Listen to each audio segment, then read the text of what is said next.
திட்டுறவங்க திட்டிக்கோங்க, எனக்கு அதை பற்றி பிரச்சனை இல்லை. ரிதன்யாவோட இடத்துல இருந்து இந்த மொத்த காணொலியை நான் பேசியிருக்கேன். அன்பு மக்களே, கடந்த மாதம் 28ஆம் தேதி எங்கள் ஊரை சேர்ந்த ரிதன்யா அப்படிங்கிற ஒரு பொண்ணு வந்து தன்னோட உயிரை மாய்ச்சிக்குச்சு. அதுக்கு பல்வேறு தரப்பினர் கிட்டத்தட்ட ஒரு 15-20 நாளாக வந்து அதே தான் எல்லாரும் பேசிக்கிட்டு இருந்தாங்க. அதாவது நிறையா வலையொலிகள் வந்து பார்த்திங்கன்னா அந்த சாவை வச்சு ஏகப்பட்ட பணங்கள் கூட பார்த்தாங்கன்னு சொல்லலாம். அதில் தவறுன்னு நான் சொல்ல வரல.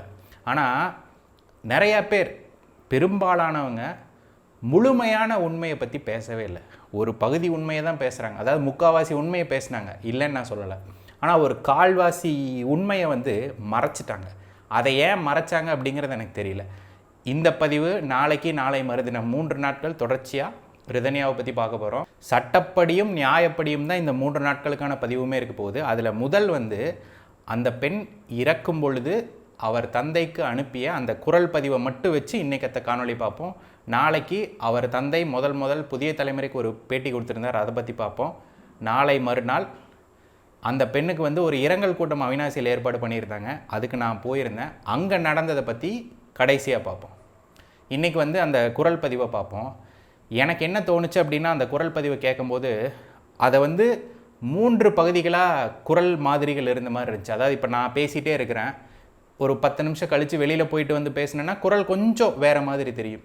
அப்புறம் காலையில் எந்திரிச்ச உடனே பேசினேன்னா கொஞ்சம் வேறு மாதிரி தெரியும். அந்த ஒரு 10 நிமிட குரல் பதிவில் பார்த்திங்கன்னா 3 வித்தியாசமான குரல்களை வந்து பார்க்க முடிஞ்சு. அந்த குரல் பதிவுகள் எல்லாமே ஒட்டி ஒட்டி ஒட்டி ஏதோ சேர்த்துன மாதிரி இருக்குது. என்னுடைய ஒரே ஒரு வேண்டுகோள் என்ன அப்படின்னா, காவல்துறையினர் ரிதன்யாவுடைய அலைபேசியை வந்து பறிமுதல் பண்ணி அவங்க அப்பாவுக்கு அந்த பெண் அந்த 28ஆம் தேதி 11:30லேருந்து 12:30க்குள்ளே என்னென்ன குரல் பதிவுகள்லாம் அனுப்பிச்சதோ அதை முழுமையாக வெளியிடணும் அப்படின்னு நான் கேட்டுக்கிறேன். ஏன்னா முழுமையாக வெளியிட்டால் தான் இதில் உண்மையான குற்றவாளி இன்னும் யாராவது வெளியில் இருக்காங்களா இல்லை தப்பிச்சிட்டாங்களா அப்படிங்கிற முழுமையான உண்மை வந்து தெரிய வரும். அதனால் அந்த பதிவு நிச்சயமாக முழுமையான பதிவு இல்லை, அதை நிறையா வெட்டியிருக்காங்க, அது தெளிவாக தெரியுது. அடுத்தது அந்த பொண் முதல் சொல்கிற ஒரு தாங்க முடியாத வழி என்னென்னா, நான் உண்மையை தான்ப்பா சொல்கிறேன் அப்படின்னு அந்த பொண்ணு சொல்லுது. அப்போ ரிதன்யா வந்து உடல் அளவுலையும் சரி மனசளவுலையும் சரி கவின் குடும்பத்தாரால் மிக கடுமையாக தாக்கப்பட்டுள்ளார், பாதிக்கப்பட்டுள்ளாருங்கிறது அப்பட்டமாக தெரியுது. ஆனால் அதை வந்து அவங்க அப்பாட்ட அவங்க குடும்பத்தினர்கிட்ட சொல்லி அவங்க நம்பலையா அப்படிங்கிற ஒரு கேள்வி இந்த பதிவின் மூலமாக வந்து ஏற்படுது. நிச்சயமாக மிகப்பெரிய சந்தேகம் இருக்குது, அவங்க குடும்பத்தினர் அந்த பெண்ணை முழுமையாக நம்பலை அப்படிங்கிற மாதிரி. அடுத்தது வந்து இந்த கோயிலுக்கு கூட்டிகிட்டு போகிறது, ஜாதகம் பார்க்குறது, பெரியவங்களை வச்சு பஞ்சாயத்து பேசுகிறது, இதெல்லாம் போதும் அப்படின்னு வந்து சொல்கிறாங்க. என்னுடைய தாழ்மையான வேண்டுகோள் என்னென்னா, இந்த கோயிலுக்கு போகிறது, ஜாதகம் பார்க்குறது, இது எல்லாமே ஒரு அளவான நம்பிக்கையோடு இருக்கணும். அதாவது வந்து நான் சொல்கிறது திருமண பந்தத்துக்குள்ளே ஒரு பிரச்சனை, குழந்தையின்மை, அது மாதிரி நிகழ்வுகளில் கோயில் அப்படிங்கிறது ஒரு அடிப்படை நம்பிக்கை. முழுமையான நம்பிக்கைங்கிறதுல எனக்கு என்றைக்குமே உடன்பாடு கிடையாது. கடவுள் அப்படிங்கிறவங்க நமக்கு மேலே இருக்கிற ஒரு சக்தி, அவ்வளோதான். அதே போல் இந்த ஜாதகம், பஞ்சாங்கம், கேரளாவில் போய் இந்த நம்பூதிரிகளை வச்சு பார்க்குறது, இதுவும் ஒரு அளவாக ஒரு எச்சரிக்கையை எடுத்துக்கலாம், ஒரு தூண்டுதலாக எடுத்துக்கலாம், அந்த மாதிரி எடுத்துக்கோங்க. இது ஒரு பாதை காமிக்குது, இல்லை ஒரு எச்சரிக்கை காமிக்குது, ஒரு வரப்போகிற ஆபத்தை சொல்லுது அப்படிங்கிற அடிப்படையில் எடுத்துக்கோங்க. முழுமையாக அதை பின்பற்றாதீங்க. அடுத்தது பெரியவங்களை வச்சு பேசணும் அப்படின்னு சொல்லி அந்த பொண்ணு சொல்லுது. நான் கேட்குறேன், அங்கே போன உங்கள் யாருக்காவது மனசாட்சின்னு ஏதாவது இருக்கா? ரிதன்யா தனக்கு நடந்த அத்தனை பிரச்சனைகளையும் பேசியிருக்குது. ஆனால் அந்த பொண்ணோட இடத்துலேருந்து எத்தனை பேர் பேசுனீங்க அப்படின்னு எனக்கு தெரியல. அப்படியெல்லாம் பேசியிருந்தால் அந்த பொண்ணுக்கு ஒரு ஆறுதலாக ஒரு தெம்பூட்டுற வகையில் ஒரு நம்பிக்கை கொடுத்துருந்தீங்கன்னா நிச்சயமாக அந்த பொண்ணு இந்த முடிவை எடுத்திருக்காது. அப்புறமா ஒன்று சொல்கிறாங்க, ஒவ்வொருத்தர்கிட்டயா போய் சொல்லி சொல்லி சொல்லி சொல்லி என்னால் முடியலை அப்படிங்கிறாங்க. அப்போது எனக்கு ஒன்று தெளிவாக தெரியுது, என்னென்னா கவின் வீட்டில் மிகப்பெரிய பிரச்சனை, அவங்க மிகப்பெரிய குற்றவாளிகள், அதில் எந்த விதமான மாற்று கருத்து இல்லை. ஒரு 80% அவங்க குற்றவாளின்னு வச்சுப்போம். மீதி 20 விழுக்காடு யார் அப்படிங்கிறத பார்க்கலாம். என்னுடைய அறிவு கெட்டினவரே, முதல்ல தாய் தந்தை அந்த பெண் மேலே முழுமையான நம்பிக்கை வைக்கலை. தம்பி எங்கேயோ வெளிநாட்டில் இருந்திருக்கான், அவங்கிட்ட கொஞ்சம் சொல்லியிருக்கிற மாதிரி தகவல், அந்த பையனும் முழுமையான நம்பிக்கை அந்த பொண்ணு மேலே வைக்கலை. நெருங்கிய உறவினர்கள்னு யாருமே இல்லையா அந்த பெண்ணுக்கு? அதாவது சம வயசில் நம்பிக்கையூட்ட வகையில் பேசக்கூடிய, எல்லா விஷயத்தையும் பகிர்ந்துக்கக்கூடிய, அதே சமயம் நண்பர்கள். இந்த உறவினர்களும் நண்பர்களும் சம வயசில் இருக்கக்கூடிய அவங்க இல்லாதது தான் இந்த பெண்ணினுடைய இந்த முடிவுக்கு முக்கியமான காரணம் அப்படின்னு நான் நினைக்கிறேன். ஒருவேளை அப்படி அந்த சொந்தக்காரங்களோ நண்பர்களோ இருந்திருந்தால் நிச்சயமாக இந்த பெண்ணுக்காக போராடி இருப்பாங்க, அவங்க அம்மா அப்பாட்ட சண்டை பிடிச்சிருப்பாங்க. இப்படி தனக்காக யாருமே இல்லை, தன்னுடைய பேச்சுக்கான முழு நம்பிக்கை எனக்கு எங்கேயுமே கிடைக்கல அப்படிங்கிறது தான் அந்த குரல் பதிவில் அந்த பெண்ணினுடைய முழுமையான ஆதங்கம்.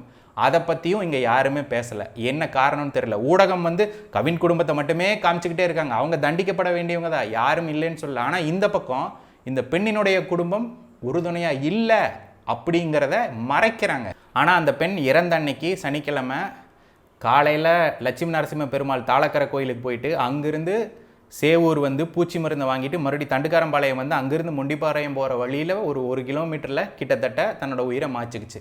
இப்போ திரும்பி அந்த பெண் நியாயமாக பார்த்தா அவங்க அப்பா வீட்டுக்கு வந்திருக்க வேண்டிய பெண்.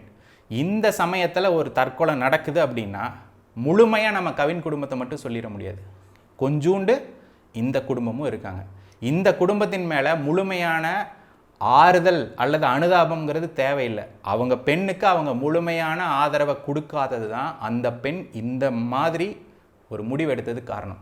சரி, ஒருவேளை இப்போ ரிதன்யா தற்கொலைன்னு போகாமல் எதிர்த்து போராடி இருந்தாங்கன்னா, இப்போ நான் அந்த இடத்துல இருந்திருந்தா, ரிதன்யாவோட இடத்துல நான் இருந்திருந்தா என்ன பண்ணியிருப்பேன்னா, ஒருவேளை நான் சாகணும்னு முடிவு எடுத்திருந்தா அவங்க 3 பேரையும் கொன்னுட்டு நான் செத்துருப்பேன். வன்முறை அல்லது இது போன்ற உயிரை மாய்த்துக்கிற தன்மை என்றைக்குமே எனக்கு உடன்பாடு கிடையாது. அதை நான் அனுமதிக்கவும் இல்லை. ஒருவேளை ஒரு உதாரணத்துக்காக நான் இந்த விஷயத்த சொல்கிறேன். தன்னுடைய தாயும் தகப்பனையும் நாளப்பப்பி நான் சொல்லிகிட்டே இருக்கேன். உங்கள் யாருக்குமே என்னுடைய உணர்வு புரியலையா? நான் என்ன பொய் சொல்லிகிட்டு இருக்கேன்னா, இங்கே விளையாண்டுக்கிட்டு இருக்கேன்னா சண்டை பிடிச்சி 4 அடி அடித்து சொந்த பந்தங்கள் முன்னாடி கத்தி கூப்பாடு போட்டு இனிமேல் நான் அந்த வீட்டுக்கு போக மாட்டேன்னு அட்டம் பிடிச்சி அப்பா வீட்டில் உட்காந்துருக்கலாம். இல்லையா, தனக்கு ரொம்ப முக்கியமானவங்க வீட்டில் தாத்தா பாட்டி அத்தை மாமா பெரியப்பா சித்தி சித்தப்பா எத்தனையோ உறவுகள் இருக்காங்களே, யாரோ ஒருத்தர் வீட்டில் போய் உட்காந்துக்குங்க. நான் 6 மாதத்துக்கு இங்கே தான் இருப்பேன், எங்கள் அப்பா வீட்டுக்கும் போக மாட்டேன், அந்த பையன் வீட்டுக்கும் போக மாட்டேன்னு உட்காந்துருக்கணும். அதையும் அந்த பொண்ணு செய்யலை. ரிதன்யாவோட இறப்பில் எல்லா பெண்களும் தெரிஞ்சுக்க வேண்டியது ஒன்று என்னென்னா, தயவு செஞ்சு உங்களுக்கான விடையை நீங்கள் தான் போராடி பெறணும். யாரும் முழுமையாக உங்கள் பக்கம் நிற்க மாட்டாங்க. அப்படி நிற்கிறக்கான தாய் தந்தை உடன் பிறந்தவர்கள் கிடைச்சா நீங்கள் கொடுத்து வச்சவங்க. அதை மறந்துடாதீங்க. உங்களுக்காக என்றைக்குமே பக்கபலமாக இருக்கிறவங்கள என்றைக்கும் யாருக்காகவும் விட்டு கொடுக்காதீங்க. ஆனால் அதே சமயம் உங்களுக்கு ஒரு பிரச்சனை, வெளியில் சொல்ல முடியாத பிரச்சனைங்கிறது இந்த உலகத்தில் எதுவுமே கிடையாது. சட்டப்படியான போராட்டம்ங்கிறது என்றைக்குமே உண்டு. ஒருவனுக்கு ஒருத்திங்கிற ஒரு வார்த்தையை அந்த பொண்ணு சொல்லுது. அதாவது இவங்கெல்லாம் சேர்ந்து மறைமுகமாக அந்த பெண்ணுக்கு அப்படி ஒரு அழுத்தம் கொடுத்துருப்பாங்க அப்படிங்கிறது தெரிய வருது. அதனுடைய இன்னொரு பக்கத்தை நாளைக்கு அவங்க அப்பாவுடைய காணொலியில் பார்ப்போம். கிட்டத்தட்ட ஒட்டுமொத்தமாக எல்லாரும் சேர்ந்து அழுத்தியதன் விளைவு ரிதன்யா இன்னைக்கு இந்த உலகத்தை விட்டு போயிட்டாங்க. அதுதான் ஒரே உண்மை. திட்டுறவங்க திட்டிக்கோங்க, எனக்கு அதை பற்றி பிரச்சனை இல்லை. ரிதன்யாவோட இடத்துல இருந்து இந்த மொத்த காணொலியை நான் பேசியிருக்கேன். புரிஞ்சவங்க பிஸ்தா. நன்றி, வணக்கம்.